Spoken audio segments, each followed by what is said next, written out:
नमस्कार दोस्तों, मैं राहुल सिंह अध्ययन मंत्र में आपका स्वागत करता हूं। बेटा यहाँ मैं एक छोटी सी वीडियो बना रहा हूं। कई बार सीटेट में क्रिया पूछी जाती है और क्रिया दो पूछी जाती है, एक अकर्मक और एक सकर्मक। तो मैं आज दो क्रिया पहचानने की बात कर रहा हूं। दो क्रिया आपसे पूछी जाएंगी कि बताइए, एक सेंटेंस दे देगा, पूछेगा अकर्मक है सकर्मक। तो मैं कुछ नहीं करता हूं। कई बार जो क्रिया होती है वो दो तरीके से पहचान ली जाती है। पता है, एक होती है अकर्मक क्रिया और दूसरी होती है सकर्मक क्रिया। सिर्फ एक काम करो, कई बार क्रिया में कर्म देखा जाता है और कर्म के आधार पर क्रिया दो प्रकार की होती है, एक अकर्मक और एक क्या है, सकर्मक। अब पहले मैं तुम्हें प्रश्न बता दूं, तुम्हें कैसे आएगा। सबसे पहले मैं तुम्हारे सामने एक सेंटेंस लिख रहा हूं, क्या चलना क्रिया है या नहीं है? बिल्कुल है क्रिया। अब कई बार एक ही वर्ड देगा और पूछ लेगा ये क्रिया तो है, पर ये अकर्मक है या ये सकर्मक है। इसका अंदाजा कैसे करोगी कि ये कर्मक है या ये सकर्मक? अच्छा, कई बार तो ये देगा, कई बार सेंटेंस भी देगा। जैसे ऐसे पूछ लेगा, राम सेब खाता है। बताओ ये वाक्य है या नहीं है? अगर ये वाक्य है तो फिर बताना पड़ेगा या कर्मक का है या सकर्मक, क्योंकि अगर वाक्य होता है तो क्रिया तो उसमें होती है। अच्छा बताइए, ये कैसे जज करोगे अकर्मक सकर्मक, अभी देखेंगे। लेकिन इस सेंटेंस में एक चीज मुझे बताओ पहले। बताओ इसमें सब्जेक्ट कौन है? पता है सब्जेक्ट कौन है इसमें? इंग्लिश में ही पूछ रहा हूं, सब्जेक्ट कौन है? राम। सब्जेक्ट उसे कहते हैं जिसकी बात हो रही हो या जो कोई काम करेगा, जो क्रिया करे। तो बताओ यहां बात किसकी हो रही है? राम की। राम ही तो सेब खाता है, क्रिया ये कर रहा है, ये सब्जेक्ट है। अच्छा, तुम जिसे इंग्लिश में सब्जेक्ट कहते हो, हम इसे कहते हैं कर्ता। क्या कहते हैं? कर्ता। अच्छा बताओ, ये तो सब्जेक्ट है। बताओ क्रिया क्या हुई फिर? क्रिया हुई खाता है नहीं है? क्या खाता है? अब कोई मुझसे पूछेगा ये क्रिया है, मैं कहता हूं ये क्रिया नहीं है, क्योंकि तो सेब दिखता है। क्रिया दिखती कहां है? अगर मैं ये हटा लूं तो अब भी क्रिया हो रही है, राम खाता है। अच्छा, ये सब्जेक्ट है और ये वर्ब है। वर्ब को हिंदी में कहते हैं क्रिया। अच्छा, कोई मुझसे पूछे ये क्या है, तो मैं कहता हूं ये ऑब्जेक्ट है इंग्लिश में, और ऑब्जेक्ट को हिंदी में कहते हैं कर्म।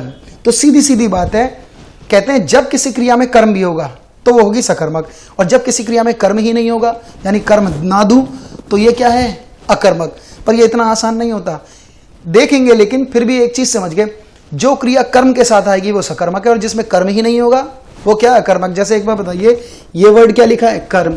और ये क्या लिखा है? कर्म। कर्म माने ऑब्जेक्ट मान लेना। अच्छा, सकर्मक का मतलब है कर्म के साथ या कर्म के बिना? कर्म के साथ। और अकर्म माने कर्म के बिना, जिसमें कर्म ही नहीं है। तो सुनो भाई, जिस क्रिया में कर्म होगा वो सकर्मक होगी, और जिसमें कर्म नहीं होगा वो क्या है? अकर्मक। ये तो मैंने ऐसे साधारण सी चीज बताई। पर सुनो, हिंदी में जब मैंने पढ़ी क्रिया, कैसे पढ़ी, तो देखो क्रिया की परिभाषा थोड़ी अलग है।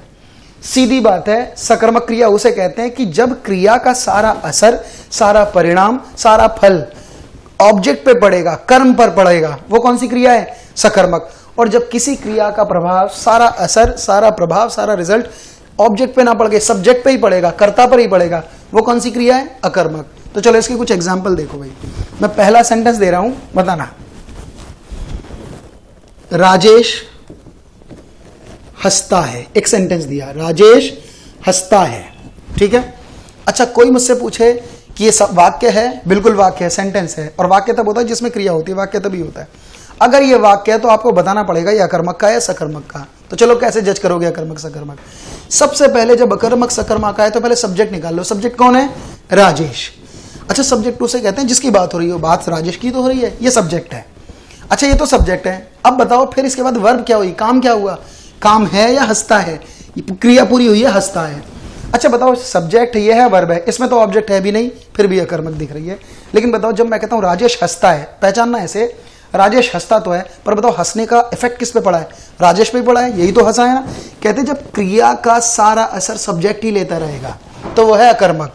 पर एक सेंटेंस बताओ, अगर मैं कहता हूं राधा आम तोड़ती है, सेंटेंस तो फिर आ गया, वाक्य फिर आ गया। कैसे जज करोगे अकर्मक सकर्मक है? तो इससे करने से पहले एक काम करो, सब्जेक्ट कौन है? सब्जेक्ट तो राधा है, जिसकी बात हुई है वही सब्जेक्ट है, ये रहा सब्जेक्ट। अच्छा बताओ, काम क्या हुआ, क्रिया क्या हुई है? अच्छा, क्रिया हुई तोड़ती है नहीं? ये क्या है? तोड़ती है। मैं अब भी हटा लूं तो अब भी क्रिया पूरी है। अब कोई मुझसे पूछे राधा तोड़ती तो है, पर बताओ तोड़ने का इफेक्ट किस पे पड़ा है, असर किस पे पड़ा है? तोड़े तो आम गए हैं, ठीक है ना। कहते हैं जब क्रिया का सारा असर ऑब्जेक्ट पे पड़ेगा, ये कौन सी क्रिया है? सकर्मक। और जब किसी क्रिया का प्रभाव कर्ता पर ही पड़ेगा, ये कौन सी है? अकर्मक। एक दूसरा एग्जाम्पल देखिए, अगर मैं कहता हूं माधव सो रहा है, चलिए फिर सेंटेंस आ गया। अब बताओ, अगर सेंटेंस है तो बताओ सब्जेक्ट कौन है? सब्जेक्ट ये है, कर्ता ये है, जो कार्य करेगा वो करता है। माधव की बात हो रही है, ये करता है। अच्छा बताओ काम क्या हुआ, रहा है या सो रहा है? स्लीपिंग पूरी वर्ब है, माधव सो रहा है, क्रिया ये हुई। पर बताओ सोने का इफेक्ट किस पे पड़ा है? अरे सो माधव ही तो गया, क्या क्रिया का सारा असर माधव पे ही तो पड़ रहा है? ये कौन सी क्रिया है? अकर्मक। अच्छा अगर मैं एक सेंटेंस दूं, इधर दे रहा हूं मैं बार बार अकर्मक सकर्मक का, इधर देख रहा हूं, देखो भाई, मां बच्चों को सुला रही है। इस बार थोड़ा बड़ा कर दिया और सेंटेंस। चलिए बताए, जब भी अकर्मक सकर्मक पहचानो तो पहले सब्जेक्ट निकाल लो। सब्जेक्ट कौन है? मां, जिसकी बात हो, ठीक है। फिर एक काम करो, फिर क्रिया का हुई, काम क्या हुआ? तो मां सुला रही है, काम ये हुआ है सुला रही है। पर बताओ सुलाने का असर, सोने का इफेक्ट मां पर पड़ा या बच्चों पर? सो तो बच्चे ही गए। कहते हैं जब क्रिया का सारा असर कर्म पर ही पड़ेगा, इस पर पड़ेगा, तो ये सकर्मक क्रिया है। एक चीज और बताओ, अगर मैं इसको हटा के ये लिख दूं, मां बच्चों को पीट रही है, मान लीजिए ऐसे लिख देता हूं, तो देखो मां अब भी सब्जेक्ट है, काम तो मां ने किया, और मां पीट रही है, ये हुई क्रिया। मां तो पीट कौन रही है? हमारी ये सब्जेक्ट है, क्रिया ये हुई। पर बताओ पीटने का असर किस पे पड़ा है? बच्चों का ही सत्यानाश हो जाएगा, ठीक है। तो ये क्या है? अकर्मक। ये कौन सी है? सकर्मक क्रिया। चलिए, लेकिन पता है इस सेंटेंस में कई बार समझाते समझाते लोग इतना भी समझते हैं कि जब सब्जेक्ट वर्ब आएगा कुछ है ही नहीं, तो ये अकर्मक लग रही है वैसे भी, ठीक है। कई बार बच्चे इसमें ये सोच लेते हैं कि जब छोटा सेंटेंस है, सब्जेक्ट और वर्ब आएगा, वो अकर्मक है, और जब सब्जेक्ट वर्ब के साथ कुछ एक्स्ट्रा चीज आए, ऑब्जेक्ट है, तो वो सकर्मक है। देखिए भाई, इसमें अभी छोटे वाक्य लिखे, इसमें बड़े, पर ऐसा नहीं होता। कभी कभी अकर्मक में भी बड़े सेंटेंस आते हैं, इसमें छोटे। थोड़ा तरीके से चल रहा हूं, देखिए इसे। एक तीसरा सेंटेंस देखिए, ये 4 सेंटेंस से क्लियर होगा भाई। अगला है, मैं इसी को बदल कर दिखाता हूं, राजेश, थोड़ा बड़ा कर रहा हूं इस सेंटेंस को, जोर से हंसता है। फिर मैंने इसी सेंटेंस को बड़ा कर दिया, तो बताइए इसमें सब्जेक्ट कौन है? पता है सब्जेक्ट कौन है? राजेश। क्रिया क्या हुई? हंसता है, जोर से नहीं है। पर मुझे बताओ, ये एक्स्ट्रा चीज है ना, कई लोग इसे हमेशा सोच लेते हैं कि ये कर्म है या ये ऑब्जेक्ट है। पर हमारी हिंदी में सब्जेक्ट और वर्ब के अलावा कुछ एक्स्ट्रा चीज आती तो है, पर जरूरी नहीं कि वो कर्म हो। कई बार हिंदी में और भी कुछ चीजें आ जाती हैं कर्म के अलावा। अब ये कैसे पहचाने? ये कर्म है ही नहीं असली में। देखो, राजेश जोर से हंसता है, इसे डायरेक्ट सीखते हैं। राजेश जोर से हंसता है। बताओ, राजेश हंसता है, क्रिया तो हंसता है, पर हंसने का इफेक्ट जोर से पे पड़ा है या राजेश पे पड़ा है? हंसा तो राजेश ही है, जोर से तो इसे बढ़ाने का काम कर रहा है, क्रिया विशेषण का काम कर रहा है। पर राजेश जोर से हंसता है, हंसने का इफेक्ट इस पे, ये तो नील पड़ा हुआ है, इफेक्ट किस पे पड़ेगा? राजेश पे। पर अगर मैं इससे छोटा सेंटेंस दूं, उसने मछली पकड़ी, तो बताओ इसमें सब्जेक्ट कौन है? बात किसकी हो रही है? उसने, ये इसकी बात है। पर बताओ क्रिया क्या हुई? काम क्या हुआ? उसने पकड़ी, पकड़ ली, ठीक है। उसने पकड़ी क्रिया हुई, पर बताओ पकड़ने का असर उसने पे थोड़ी ना पड़ा, किस पे पड़ा है? कोई मुझसे पूछे ये क्या है, मैं कहता हूं ये कर्म है, और कोई पूछे ये क्या है, ये कर्म नहीं है, कुछ और है। लेकिन फिर भी जब क्रिया का सारा असर किस पे पड़ेगा? कर्ता पर पड़ेगा, ये अकर्मक है। और जब क्रिया का असर किस पे पड़ेगा? कर्म पर पड़ेगा, ये है सकर्मक। अच्छा, एक सेंटेंस और देने दो, मैं इस सेंटेंस को थोड़ा बड़ा करके बता रहा हूं। बताओ, माधव बिस्तर पर सो रहा है। मैंने इसे और बड़ा कर दिया, तो देखिए भाई सुनो, इसमें सब्जेक्ट कौन है? माधव, और इसमें क्रिया का ही काम क्या है? सो रहा है। पर बताइए कर्म नहीं है, कुछ और है, ठीक। लेकिन एक बताओ, माधव सो रहा है, क्रिया तो माधव ने की, माधव सो रहा है, ये क्रिया हुई। पर बताओ सोने का इफेक्ट बिस्तर पे पड़ा या माधव पे? असर तो इस पे ही हो रहा है, बिस्तर तो नील है, ये बस एक माध्यम बन रहा है, ठीक है। तो कहते हैं जब क्रिया का सारा असर कर्म पर पड़े, कर्ता पर ही पड़ेगा, तो वो कौन सी क्रिया है? अकर्मक। एक छोटी सी सेंटेंस और सुनो, मैंने शेर मारा। कोई मुझसे पूछे ये कौन सी क्रिया है, तो मैं कहता हूं ये सकर्मक है। अच्छा बताओ, मैंने मारा, काम तो मैंने किया, पर मारने का इफेक्ट किस पर पड़ा है? शेर पर। तो कहते हैं जब किसी क्रिया का सारा असर कर्म पर पड़ेगा, ये कौन सी क्रिया है? सकर्मक। और जब किसी क्रिया का सारा असर कर्म पर ना पड़कर कर्ता पर पड़ेगा, ये कौन सी क्रिया है? सकर्मक। तरीका तो ये है। अच्छा, कई बार मान लीजिए ये अगर तुम्हें आए या ना आए, इसका एक तरीका और है समझने का, इसे ऐसे भी समझ लो। वैसे तो तरीका यही है, इसे इस तरह से जज करना है। बताए, कभी भी तुम्हारे सामने कोई सेंटेंस लिख दिया जाए, जैसे मान लीजिए 4 सेंटेंस ये लिख दिए मेरे सामने और 4 ये, मुझसे कोई पूछे ये कौन से एग्जाम्पल है, मैं कहता हूं ये अकर्मक है, और कोई पूछे ये कौन से है, तो मैं कहता हूं ये सकर्मक है। अब देखो, मैं कोई भी एग्जाम्पल कैसे पहचान लेता हूं, एक दूसरा तरीका सुने। जब भी तुम्हारे सामने कोई सेंटेंस आए, उस सेंटेंस में तुम 2 चीजों से प्रश्न कर लो, क्या से और किससे, किसको से। अगर क्या और किसको से किसी वाक्य पे प्रश्न किए जाएं और प्रश्न करने के बाद कोई उत्तर आएगा, तो वो होगा सकर्मक। और इन दोनों से प्रश्न करने के बाद कोई उत्तर ना आए, तो वो होता है अकर्मक। लेकिन एक चीज सुन लो, कई बार लोग ये बताना भूल जाते हैं कि इन दोनों चीजों से प्रश्न कैसे करना है। तो देखो प्रश्न करने का तरीका बता रहा हूं।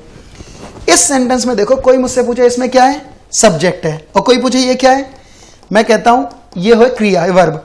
अब मुझे ये डिसाइड करना है कि ये कर्म है या नहीं है। अगर ये कर्म है तो सकर्मक होगी, और जब ये कर्म होता ही नहीं तो अकर्मक होता है।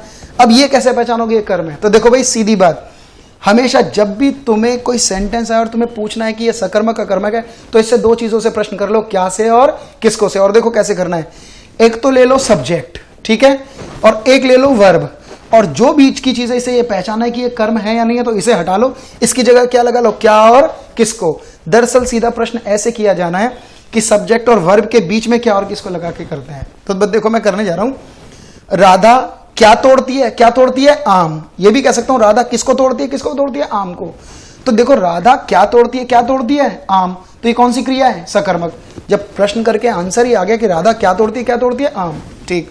अब सुनिए, ये सेंटेंस वैसे तो छोटा ही दिख रहा है, इसको भी पहचानना हो कि अकर्मक सकर्मक है, तो एक ही तरीका है, उस वाक्य पे प्रश्न कर लो क्या और किसको से, इनमें से एक से भी कर लोगे तो भी देखें। चलो देखो, राजेश हंसता है, राजेश हंसता है। प्रश्न करने का एक तरीका, एक तो सब्जेक्ट लेना पड़ेगा और जितनी क्रिया है वो लेना पड़ेगा, इनके बीच में सब्जेक्ट और वर्ब के बीच में क्या और किसको लगाओ। तो देखो भाई, राजेश क्या हंसता है, पता है ये गलत सेंटेंस है, कोई आंसर ही नहीं आएगा। पता है राजेश किसको हंसता है, ये भी गलत है। पर बताइए मां किसको पीट रही है, बच्चों को, तरीका ही है। ये सब्जेक्ट है, ये वर्ब पूरी है। माधव क्या सो रहा है, कोई आंसर नहीं है। माधव किसको सो रहा है, कोई आंसर नहीं है। अगर मुझसे पूछा जाए उसने क्या पकड़ी, मछली, उसने किसको पकड़ा, मछली को। लेकिन देखिए इस सेंटेंस को देखिए, थर्ड वाले को, राजेश ये सब्जेक्ट है और वर्ब क्या, हंसता है। राजेश क्या हंसता है, कोई आंसर नहीं लगा सकते। राजेश किसको हंसता है, ये भी गलत है। पर अगर पूछूं राजेश कैसे हंसता है, तो कैसे हंसता है, जोर से। पर प्रश्न कैसे से नहीं करोगे, किससे करोगे, क्या और किसको से। एक चीज और सुनो, अगर मैं कहता हूं मैंने क्या मारा, शेर मारा, अब क्या से उत्तर आ रहा है तो सकर्मक है। और अगर मैं कहूं ना माधव बिस्तर पर सो रहा है, तो देखो माधव सो रहा है तो क्रिया हुई, पर माधव क्या सो रहा है, कोई आंसर नहीं है। माधव किसको सो रहा है, ये भी गलत है। तो ध्यान रखना, इसे क्या और किसको से भी कर लेते हैं, पर जो पहले तरीका सीखा वही। एक दो सेंटेंस और बताओ, मैं पूछना चाह रहा हूं, देखें कौन बताएगा। अगर मैं कहता हूं रमेश गेट से निकल रहा है, फिर वाक्य आ गया, ठीक है, रमेश गेट से निकल रहा है, ठीक है। चलिए बताइए इसमें सब्जेक्ट कौन है, सब्जेक्ट कौन है, रमेश। अच्छा बताओ क्रिया क्या हुई, काम क्या हुआ, निकल रहा है, ये रहा काम, ठीक है। बताओ रमेश निकल रहा है, पर बताओ निकलने का इफेक्ट गेट पे पड़ा है या रमेश पे पड़ा है, निकला तो यही है, इस पे क्या असर पड़ेगा, ये तो माध्यम बना, यहां से निकल रहा है, ठीक है। तो कहते हैं जब क्रिया का सारा असर सब्जेक्ट पे ही पड़ेगा, ये कौन सी क्रिया है, अकर्मक। लेकिन अगर मैं कहता हूं रमेश गेट उठा रहा है, तो मुझे बताओ इसमें सब्जेक्ट कौन है, रमेश, और क्रिया क्या हुई, उठा रहा है। पर उठाने का असर किस पे पड़ा है, रमेश पे थोड़ा ना, उठाने का असर तो उठिए गया, यही तो हिल डुल गया है या नहीं है। तो देखो जब क्रिया का सारा असर कर्ता पर पड़ेगा, ये कौन सी क्रिया है, अकर्मक। और जब क्रिया का सारा असर किस पे पड़ेगा, कर्म पर, ये कौन सी है, सकर्मक। चलो एक तो ये तरीका सीखा, लेकिन इसे इससे भी जज कर सकते हो। इसमें तुम एक काम करना, अगर कभी ये ना आए तो ध्यान रखना, इस दोनों को अगर पहचाना ये अकर्मक है या इस सकर्मक है, तो कोई एक तरीका और है, इस पे क्या और किसको से भी प्रश्न करके कर सकते हैं। और प्रश्न करने का एक तरीका है, एक तो सब्जेक्ट लो और ये ले लो पूरी वर्ब, जो बीच की चीज है इसे डिसाइड करना ये कर्म है या नहीं है, तो इसे हटा देना, इसकी जगह क्या और किसको में से एक लगा लो। बताओ रमेश क्या निकल रहा है, कोई आंसर नहीं है। रमेश किसको निकल रहा है, ये भी गलत। पर बताओ रमेश क्या उठा रहा है, गेट उठा रहा है, किसको उठा रहा है, गेट, तो ये कौन सी क्रिया है, सकर्मक। ध्यान रखना, इसे दोनों तरीके से जज कर लेते रहो। अब सुनो भाई, ये शायद आपको समझ में आया हो या नहीं आया हो, इसे देखना है। एक सेंटेंस में और लिख रहा हूं, ये तुम कमेंट बॉक्स में डालना भाई, बताना कैसे बताओगे, थोड़ा मुश्किल दे रहा हूं, देखते हैं कौन बताएगा। पर्वतारोही, पर्वतारोही जो चढ़ते हैं पहाड़ों पर, पर्वतारोही शिखर पर पहुंच गया, बिल्कुल सेंटेंस। और बताओ यह कर्मक है, सकर्मक। एक और सेंटेंस मुझे बताओ, एक दूसरा दे रहा हूं, दो तीन सेंटेंस दूंगा मैं। एक सेंटेंस देखो, माली, माली पके आम तोड़कर लाया। थोड़ा बड़ा कर रहा हूं। क्रिया पहचानो, क्रिया कौन सी है। अच्छा एक थर्ड, एक और बताइए, या बड़ा आसान करता हूं, माली पके आम तोड़ता है, जिससे तुम ये तो मैंने दे ही दिया। दूसरा देखो, चिड़िया आसमान में उड़ रही है। एक तो ये सेंटेंस उड़ रही है, एक ये बताइए। और एक और देखें, तीसरा, चिड़िया, सेम साइज सेंटेंस दे रहा हूं, बच्चों को उड़ा रही है। थोड़ा अजीब सा सेंटेंस लगेगा, कर्म भी करती है चिड़िया, चिड़िया बच्चों को उड़ा रही है। मुझे बताइए तीनों सेंटेंस में से कौन से अकर्मक है और कौन से सकर्मक है, ये करके दिखाना आप। ठीक है भाई, थैंक यू।